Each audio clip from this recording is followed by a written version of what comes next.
Friends and friends here, 1590 WCGO. We are rounding out our series here with mayoral candidates here in Evanston. Mark Tendam joins us, 6th Ward Alderman. How are you, sir? I'm good. How are you? I'm outstanding. Thanks so much. It's a pleasure to meet you. Nice to meet you. Let's get started with this. With an unsure financial future, both for the nation but certainly for the state, I think the city of Evanston is probably going to have to make a lot of tough decisions, not knowing the future of, some of funding for many programs. What those may be, you would be in a better position to know than I would.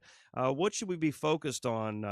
Maybe two or three things that should be the main goals of the city of Evanston moving forward. We need to keep a watchful eye on our state, the activity at the state level. This could affect us directly through the disbursement of revenue back to the city and through our motor fuel tax return that is collected by the state and then dispersed back to cities based on population. In the governor's recent budget conversation, his speech, he promised not to touch either one of those funds. So that's, Good. I think we've made it. Perhaps, we don't have a budget, Right. but maybe we've made it through another year. But it is going to be that tedious year by year, even if we get a budget, that we're going to have to keep a watchful eye on this and figure out ways. I know that people in Illinois are going to have to make a sacrifice probably, but it can't hit one group of people. It has to be widespread. You can't go after unions. You can't go after workers. Can't go after people, with disabilities, or can't go after the schools. That's the other thing. We need to keep a watchful eye on school funding. That is probably the most likely area that the state will attempt to push back, and especially with teacher retirement funds or benefits. And we got to watch that too. I mean, all that, anything that happens comes back to us, and the average Evanstonian really is concerned about the bottom line of the tax bill. And as far as the federal government, it's anybody's guess, right? Yeah, sure. Absolutely. They may threaten to take away some funds because we are a sanctuary city, but we got to stand firm. And we can't. I mean, we're sort of up against the wall. There's no place to go. We can't cave. We can't let them divide us. We can't let them splinter us, fracture us. We got to stand together. Mark Tendam is our guest, 6th Ward Alderman. What are some of the policies of your predecessor, obviously outgoing Mayor Tisdale, that have worked for the city that you would like to see continue? I think, she did the two things in her first term that had a significant impact. One is the affordable housing money that we got, again, from the federal government. Since then, we've improved on our affordable housing fund and our affordable housing ordinance that we are generating a lot of our own funds now. So if the feds decide that's where they want to cut us, that would be bad. But at the same time, we are replacing those funds with funds that we generate, which is unrestricted money. The second thing she did was created, got the funding for a federally qualified health center, which is operated by Erie Health. Yes, sir. And that is a terrific facility. I mean, I wish my own doctor's offices looked that nice. Yeah. It's a great facility. It's accessible to folks in Evanston and Skokie. We share that with Skokie. And what I'd like to see happen there more is services for people with mental health concerns and substance abuse issues. Those are two pieces that Metropolitan Family Services is stepping up to be a part of, but I think we need to go about that in a much stronger way. Those two concerns take a toll on our community and lead to a lot of issues like violence and other things, homelessness. A lot of things are affected because people can't or don't know there is access to those, mental health and substance abuse programs. One of the things we've talked about with some of your colleagues who are also running for this office is the youth. Job prospects for the younger generation. Right. It's been really terrible just to see some of these numbers, across all strata of youngsters, but they're not really getting a lot of that experience as maybe you knew or I knew when we were coming up. Is there anything we can do to try to get them involved in the workforce? Because I think that's why we're seeing a little clash. Is a lot of our youth don't have the opportunities that we did. You're right. I think that I grew up in a pretty middle class and poor community. Yeah. There were opportunities that the schools did try to provide and the community tried to provide, but like a lot of our summer youth job program jobs, they were summer jobs. They were not high paying, but actually good paying for a person in their teens, in their high school, in college, to help make stretch their expenses. That said, there's no reason why some of these jobs in that program can't be career jobs. I think we need to think beyond just summer jobs. There are jobs that where you could go on to have a future in management of that, or you could actually learn a skill or a trade. We're seeing a lot of programs, especially through the minority contractors in this community, but the university for apprenticeship programs. An apprenticeship, over on the campus at Northwestern, they're building a lot over there. They're offering apprenticeships to Evanston residents, and having an apprenticeship opens the door for the trade unions, and that in itself is access for a career in the trades, which, as we know, pay fairly well. They pay very well in some instances, and a person who has a trade, who's a union member, can start his own business, can be freelance, can have a lot of independence, can really be successful in a lot of different levels. So I think jobs really are the solution to all of our, or at least the vast majority of our Sure. social ills. Absolutely. Yeah, I hate bringing this up for these guys. They're tired of hearing it, but an old quote used, I think, in the Bible originally, but Bob Marley made it famous. A hungry man is an angry man. If you give somebody a job, they're in pretty good shape when they can take care of themselves. They're not disaffected. I don't Right. blame people individually. I'm not making a judgment on their character, but when people are desperate, desperate times call for desperate measures. So I'm just hopeful that well, I'm hopeful, and but I'm also kind of scared as we move toward more automation. What that's going to mean, and True. it's going to take our greatest minds coming together to figure out what do we do. Is that a universal income? I don't know. Hmm.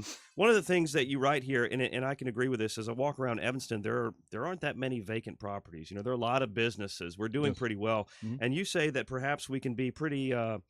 Discerning with which businesses we attract to the city of Yes. Evanston. So, what would you like to see? What types of businesses should Evanston be actively searching for?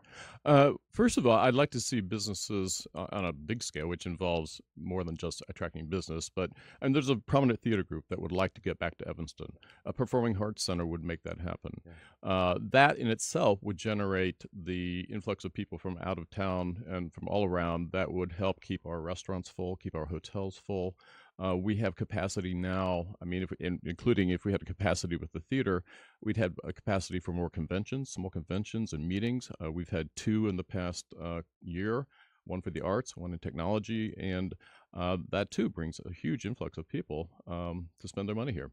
I'd like to see amenities for people living downtown. We have a growing downtown population, and there are retail chains like Target and Sears that do these mini department stores, yeah. really geared toward an urban existence. If you live Oh, in sure. downtown Evanston, where do you buy household goods? Where are you going to buy an ironing board or some Huh. paint for your walls? You Uh, got to travel into Chicago to do it, most likely. Right, or really outside of, or Evanston. maybe downtown, at Target or someplace Yeah. in within Evanston. But if you're downtown, you're gonna have a hard time finding maybe the underwear you want to wear. So unless you like the Gap. Yeah, I understand. Privatization, some of your opponents have talked about this, and I thought it was interesting your take on this. You're not willing to just say no privatization. Some instances it may be Hmm. useful. Yes. What could you conceive that might work in a way that maybe we could turn some things over to private corporations? Well, I think public-private cooperation is kind of ideal. We have the means to jumpstart a lot of things, and I think you're seeing that in the creation of the new Crown Center, the sports complex, and the result of that, if it goes according to plan, the city would invest about a third of the money, along with the library, and the other two-thirds would be private investment. And yet it would be maintained as a city asset. So it's much to our credit. I also think a project like that would really ignite a lot of confidence in city government and what this community can do. We've talked about a lot of things, but they don't necessarily come to fruition. Something of that scale, especially. Um, so I think there's a lot, I think some of these lots that are more obvious, the so-called library parking lot, I Uh-huh. think that needs to be considered as much more than a library parking lot. It can accommodate parking, but I Sure. think there's potential there for a lot of things. There could be it stands between two very historic women's history sites. It could be part of a women's history campus, a library, a women's resource building. But whatever it is, it has to be part of a overall look that doesn't break up the block. In Europe, we see in Europe, they have bombed out lots here and there Yeah, from leftover from the wars, and sure. and yet, between historic sites, and we see how they bridge the gap. They do it creatively and tastefully. They respect the history, but at the same time, they're not afraid of interjecting something new that is suitable. So I think appropriate development is the key. And I don't think, in terms of Harley Clark or other resources, that we should ever give up city owned property at this point. Mark Tendam is our guest, Sixth Ward Alderman mayoral candidate. One of the things I've asked all of your opponents is one of the more shocking numbers that I've heard is that white Evanstonians, or white, I don't know if it was families or individuals, I would assume families because the number was so high, earn somewhere north of $120,000, and our Mhm. African American citizens significantly less. Like I think with the family it was just under $50,000, which is something I can't wrap my head around. And it's not unique to Evanston, however. Correct. Have you heard anything practical that we could maybe address this situation? What we can do moving forward? I would assume this is not going to be a quick fix. Right. Well, I mean, again, it comes back to jobs. We have two hospitals in town that always have job openings. Hmm. Are we training people for those jobs? Probably not. Not in the way we should be. We need to train folks that live in Evanston to work in Evanston at these higher paying jobs that offer benefits and pension plans and healthcare access to healthcare.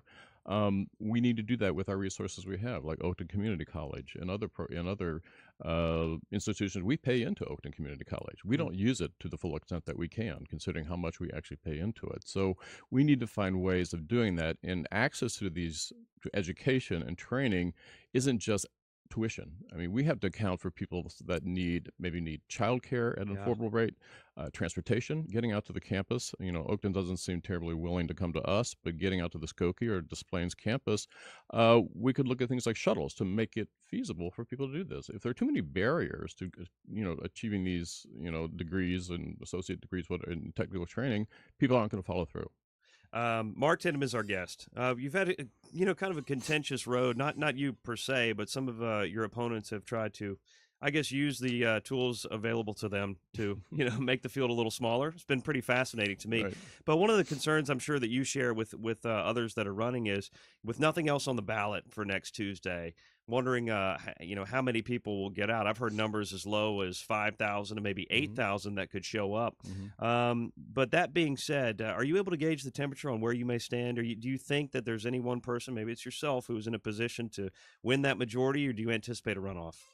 Well, certainly winning that majority, the 50% plus one, is a goal. We Yeah. had set that on our sites a long time ago when we realized that there would be a primary.